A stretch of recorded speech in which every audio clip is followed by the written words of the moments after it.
Ibu siapa? Anissa. Ya, baik Ibu Anissa. Kesini ada keperluan apa ya? Ini saya kan mau menikah ya, jadi pengen tahu gimana sih pernikahan yang sehat itu supaya saya nantinya jadi KDRT. Baik Ibu, terkait perkawinan sehat itu merupakan dari bagian dari keinginan semua perempuan ya Ibu. Nah, itu di pernikahan sehat, pernikahan sehat. Aduh. Nah, di pernikahan sehat ini ada kesehatan, sistem, fungsi, dan proses reproduksi yang mana itu mencakup hak-hak reproduksi Ibu. Nah, hak-hak reproduksi ini jadi Ibu memiliki kebebasan untuk membuat keputusan mengenai tubuh Ibu dan juga kehidupan seksual tanpa paksaan.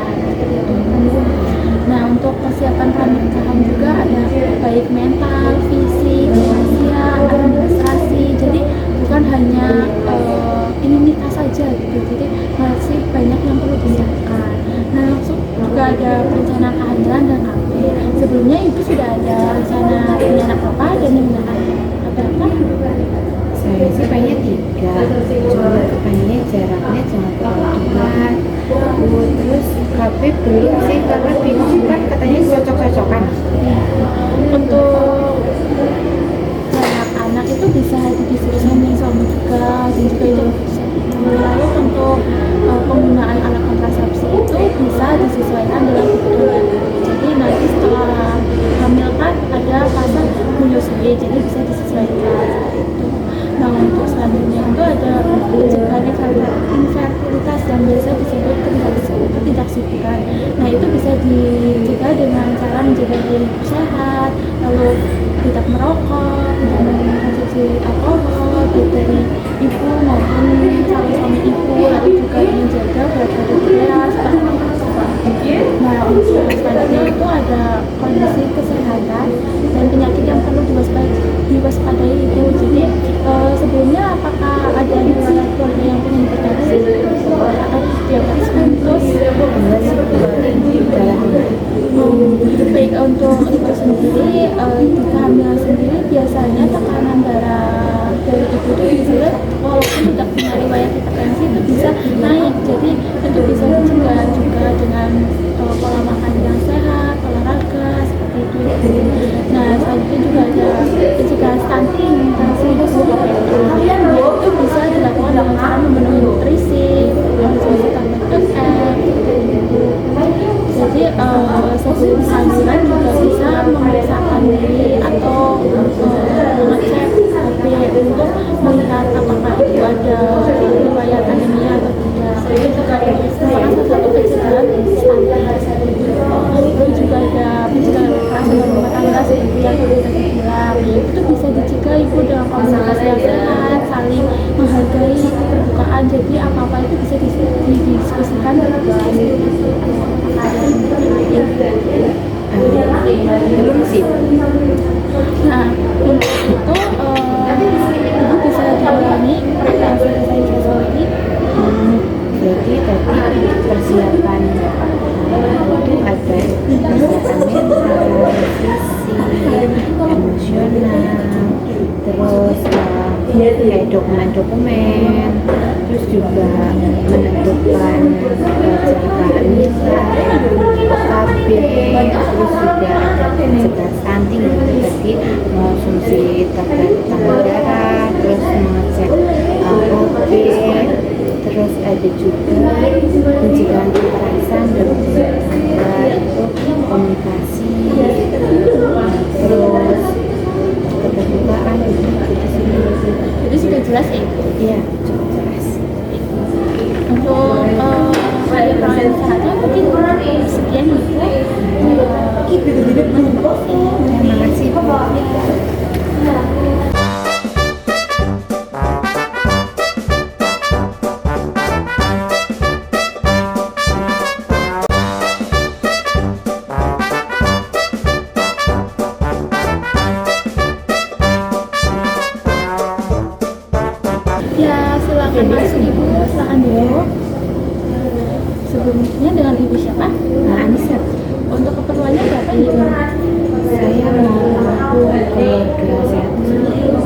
Nah sebelumnya perkenalkan saya Bibi Gita. Di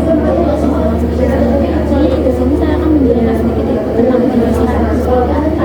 Sebelumnya ibu sudah punya anak. Sudah Bu, kebetulan saya termasuk ibu muda yang memiliki anak yang masih sekitar 5 bulanan. Saya masih baru. Iya.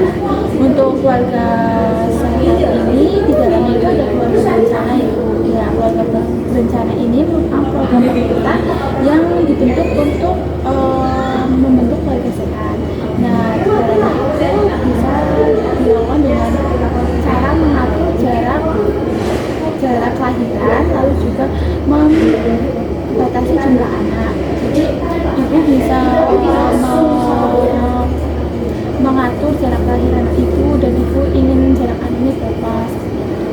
Nah untuk itu juga ada persalinan di fasilitas kesehatan. Nah untuk dari pemerintah sendiri sudah menyediakan lingkungan steril, tenaga pendidik. Jadi untuk persalinan di fasilitas kesehatan itu juga seharusnya sudah tidak takut misalnya di puskesmas ataupun di fasilitas kesehatan yang lainnya. Nah itu juga karena anak ibu usia 5 bulan ya Bu. Iya. Nah itu masih perlu untuk melengkapi imunisasi hingga usia 1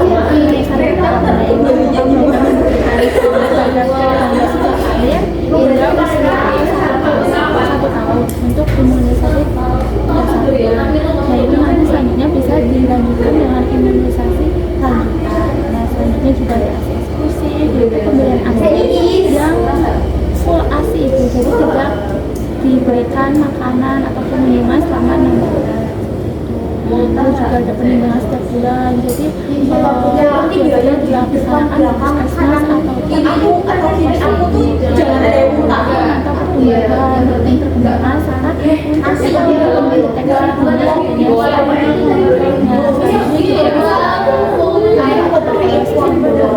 biasanya penyakit menular yang disebabkan oleh jadi bisa menyerang paru-paru. Nah itu biasanya juga bisa ditularkan melalui. Nah untuk selanjutnya ada mengendalikan tekanan darah. Itu bisa diatur juga itu dengan cara pola hidup sehat, olahraga, mengurangi makanan yang terlalu asin atau mengandung garam. Kesehatan jiwa yaitu kesehatan jiwa ini merupakan kondisi yang sejahtera, lalu baik secara fisik maupun mental serta menyadari kemampuan diri sendiri. Nah selanjutnya juga ada tentang berhenti merokok. Itu di rumah ada yang merokok? Ada sih suami saya, tapi masih jarang sih. Itu mungkin bisa diberikan pengertian ya Bu, untuk merokoknya itu di luar rumah atau kalau bisa sih berhenti aja, karena kan di rumah juga punya anak kecil. Nah itu juga kalau bisa setelah merokok itu kalau mau pegang anaknya itu bisa ganti baju lalu cuci tangan bersih-bersih biar anak itu terhindar dari asap rokok. Misalnya juga dari penggunaan air bersih, sebelumnya ibu menggunakan apa ya air bersih? Kalau saya sih dari sumur, masih dari sumur. Itu mungkin kalau sering bisa dilakukan dikuras ya ibu beberapa bulan sekali. Nah untuk itu selanjutnya ada penggunaan jamban cerah. Sebenarnya kamar mandinya sudah di dalam atau di luar? Kalau sekarang udah di dalam sih Bu. Kemudian dijaga aja biar tidak ada air yang mengendap supaya tidak ada distribusi. Lalu juga sebelumnya apakah ibu sudah mempunyai BPJS? Belum Bu, karena masih kurang tahu kenapa. Berarti kemarin lahiran sudah menggunakan BPJS Bu? Enggak. Nah itu mungkin bisa diurus dan didaftarkan baik dari ibu, suami, serta anaknya agar untuk masalah kesehatan sudah difasilitasi. Sebenarnya tidak mempunyai BPJS itu tidak apa-apa, asal sudah memiliki tabungan sendiri untuk bagian kesehatan ibu.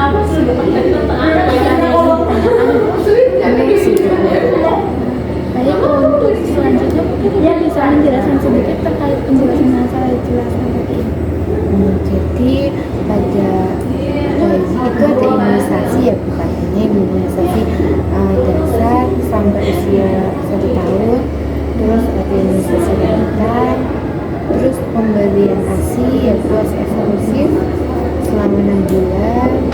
terus juga ada menentukan jarak makan benar, terus juga ada tentang kesehatan jiwa tadi itu, terus ada juga tentang BPJS yang tadi.